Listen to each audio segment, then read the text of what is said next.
What if I told you that while you were watching warships, sanctions, and headline-driven panic scroll across your screen, the real event that will define the next decade already happened quietly, patiently, and without drama? Because the military tension you see right now is not the main story, it's the distraction. And distractions only exist to pull attention away from something structural, something irreversible, something that cannot be undone once it crosses a certain threshold.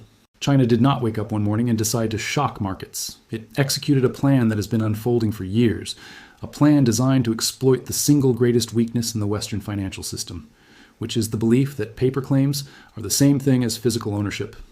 This belief worked for decades because it relied on trust, liquidity, and the assumption that real-world supply would always be available when needed. Silver is where that assumption finally breaks. China is systematically cornering the physical building blocks of the next decade.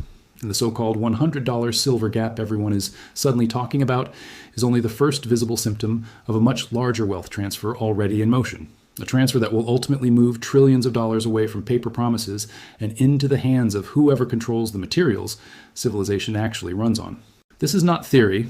It is arithmetic unfolding in real time, and the people who understand this early are not reacting emotionally. They are positioning quietly, the same way China has been doing.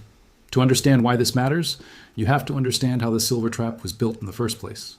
For most of modern financial history, silver was deliberately financialized, turned into a speculative asset rather than treated as a strategic material. Futures markets expanded, leverage increased, and paper supply exploded far beyond physical reality.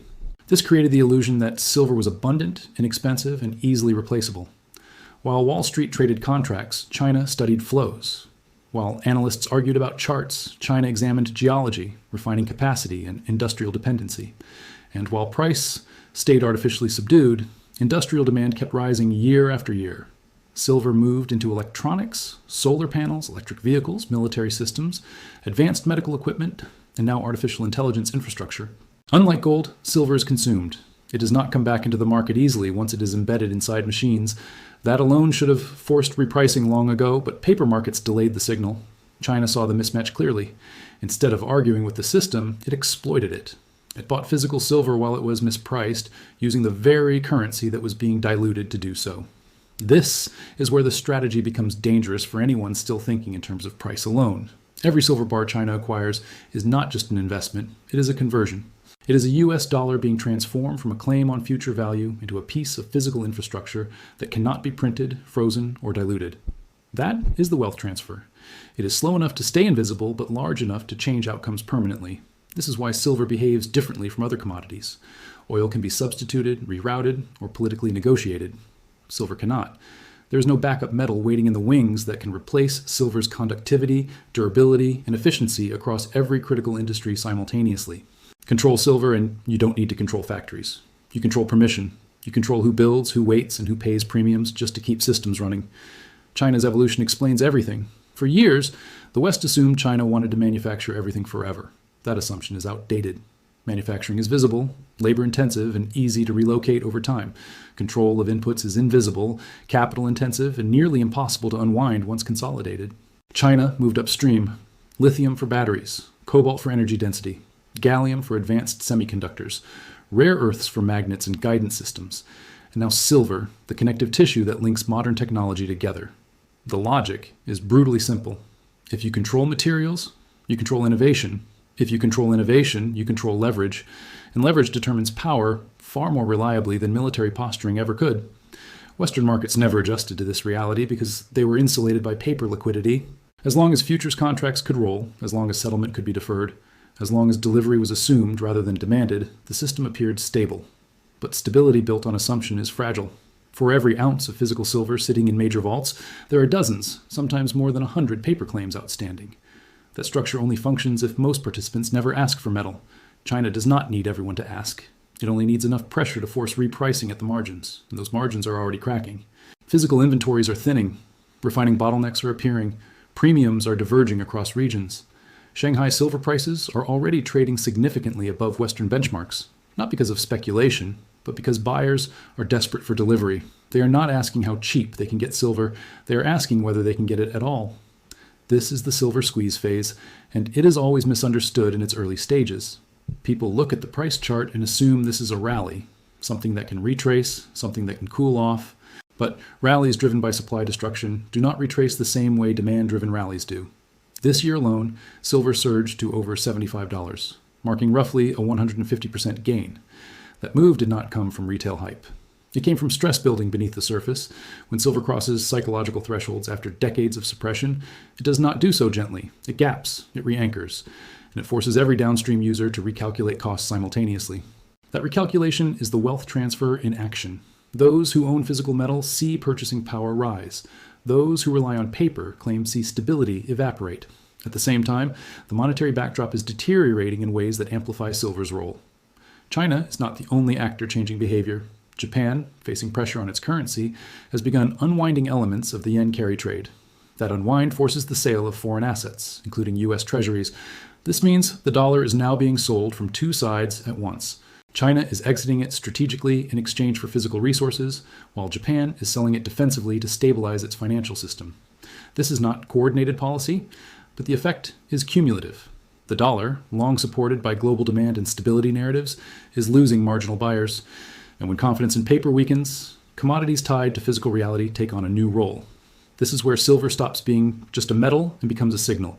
It signals scarcity. It signals industrial stress. It signals distrust in paper settlement. And as those signals converge, the system begins to reprice risk structurally, not cyclically. This is not a dip. This is not a correction. It is the early phase of a multi-year adjustment that began in 2025 and will define the next 5 years. Silver is simply the first asset where the pressure has become impossible to hide. The trap closes further as policy catches up to reality. China's export licensing framework, coming into force at the start of the new year, formalizes control that already exists informally. It introduces friction where friction was never priced in. When materials require permission to move, markets dependent on frictionless access break. This is not rhetoric, this is mechanics. And once markets adapt to constrained access, prices do not revert to old ranges. They establish new floors. For individuals watching this unfold, the lesson is not about chasing price or predicting spikes. It is about understanding structure. Systems built on trust work until they don't. And when they don't, the adjustment is not gradual. Physical silver represents an escape hatch not because it guarantees gains, but because it exists outside the leverage stack. It does not depend on counterparty confidence. It does not depend on settlement windows. It exists whether markets agree with it or not. That is why this moment matters. The silver trap is not about price action today. It is about ownership tomorrow. And most people will not realize which side they're on until the doors are already closing. What happens next is the phase most people never see coming because it doesn't announce itself with crashes or sirens.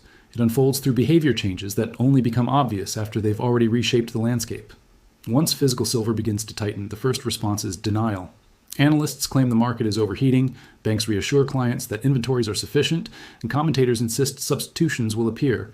But substitutions don't appear because silver was never chosen arbitrarily. It was chosen because it works, and because nothing else works as well at scale. As inventories thin, industrial buyers quietly change strategy. They stop buying month to month and start locking in supply far in advance. They accept higher prices not as speculation, but as insurance. That behavior alone accelerates scarcity because it removes available metal from open markets. This is where silver stops trading like a commodity and starts behaving like a strategic asset. Ownership concentration increases, float decreases, and price volatility becomes asymmetric. Up moves accelerate. Down moves disappear. Corrections become shallow and short-lived because every dip invites urgent buying from entities that cannot afford to wait. This is not sentiment-driven, it is necessity-driven, and necessity overrides valuation models every time. At this stage, futures markets struggle to maintain the appearance of normality. Margin requirements adjust, contract sizes shift, and settlement language quietly evolves. These are not neutral changes, they are signals. They indicate stress inside a system that was never designed to handle sustained physical demand. When paper contracts overwhelmingly outnumber deliverable ounces, the system works only if participants agree to treat cash settlement as equivalent to metal. China does not play that game. It understands that cash settlement is an admission of scarcity, not a solution to it. Every time metal fails to show up where expected, confidence erodes further. Confidence, once broken, does not return easily. This is why the most violent repricing events occur not at peaks, but after complacency. People assume the system will hold because it always has, until the day it doesn't. As this unfolds, the geopolitical layer tightens the vice. Export licensing, shipping friction, and regional stockpiling compound the problem. When China formalizes control mechanisms at the start of the year, it doesn't need to ban exports outright to change outcomes. All it needs to do is introduce uncertainty. Uncertainty slows trade. Slowed trade raises premiums. Raised premiums reduce liquidity.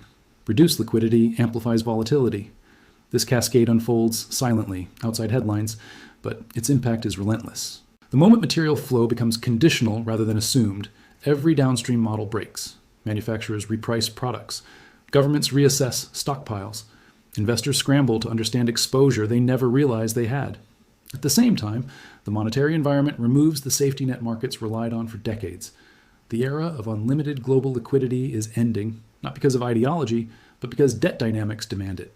Japan's rate adjustments are not optional, they are defensive. Unwinding the carry trade forces asset sales, including U.S. treasuries, which removes a pillar of dollar demand that markets took for granted.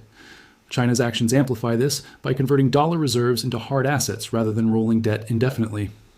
This two-sided pressure is unprecedented in scale and timing. It means the dollar is losing support, not just from adversaries, but from allies acting in self-preservation. Currency weakness in this environment doesn't crash overnight. It leaks. And leaking currencies accelerate commodity repricing, because commodities are the mirror that reflects monetary dilution in real terms.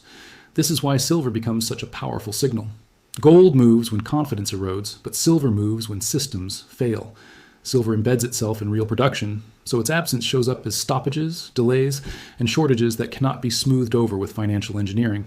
When silver breaks into triple digits, it will not be because investors decided it was undervalued.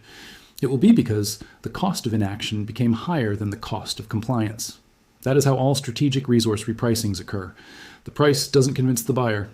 Reality does, and this is where the wealth transfer accelerates dramatically. Those holding paper promises discover those promises only retain value as long as physical settlement remains hypothetical. Those holding physical metal discover their purchasing power expands relative to systems that depend on leverage and trust.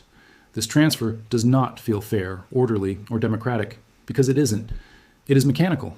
Systems reward what they need most and punish what becomes redundant. In an era where materials determine outcomes, abstraction loses privilege. Silver, once dismissed as old-fashioned or speculative, reveals itself as foundational. The most dangerous phase of this transition is the final one, when markets attempt to reassure participants that the worst is over.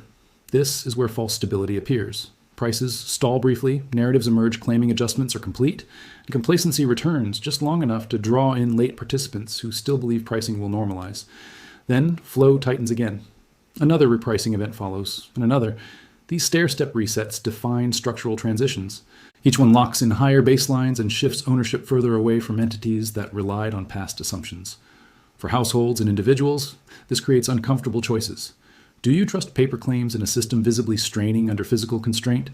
Or do you accept the inconvenience of holding something tangible that does not depend on counterparties?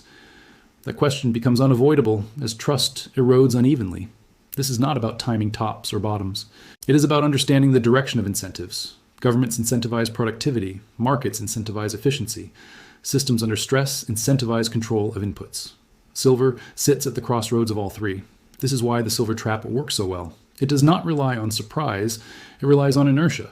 It relies on the belief that tomorrow will resemble yesterday closely enough for old strategies to remain valid. But tomorrow will not resemble yesterday when the rules governing access change. When materials require permission rather than payment, when pricing reflects scarcity rather than leverage, when currency represents liability rather than certainty, the ground shifts permanently. The final realization comes slowly for most, then all at once. People look back and see the signs clearly: the rising premiums, the delivery delays, the policy changes, the quiet accumulation. None of it was hidden. It was ignored because it did not fit existing frameworks. That is how traps succeed. They are built in plain sight. This is not the end of the dollar in a dramatic sense, nor is it the collapse of global trade. It is something more subtle and more lasting.